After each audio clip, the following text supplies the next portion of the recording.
Hey guys, welcome back. Really quick one today. This is the Toyota Tacoma air conditioning drain relocate. So I'm gonna make this very short compared to all the other videos that I've seen. If you've already searched the video, then you know what you're looking for and what you wanna do. And that's stop that dripping from your AC onto the frame of your truck. So you can see right here, I'm dripping on the ground, and where the hot spot of the light is some clear tubing.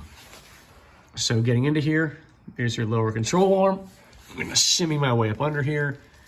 And now as you look up, following that clear tubing to that hose clamp, that is a 3/8 to 7/8 inch hose clamp.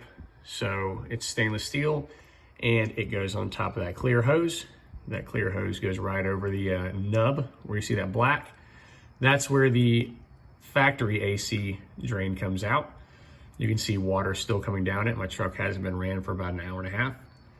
So you simply get up under there. I jacked my truck up in the front, chalked it in the back, ran the pipe clamp or hose clamp over the clear hose.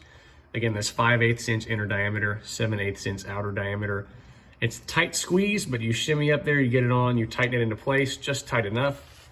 I ran it down to here, and I've got a couple of zip ties holding it in place. And then it runs down into some of the frame and comes out here where I had one more zip tie just to kind of keep it in place. See if I can set my flashlight up and hold it in place. Anyhow, if I move it, it doesn't move much by itself. It doesn't really need any space for articulation, of course, with where it's going and where it is zip tied in, but it does its job well, and that's really as long as this video needs to be. Thank you guys for watching. Hopefully this helps somebody.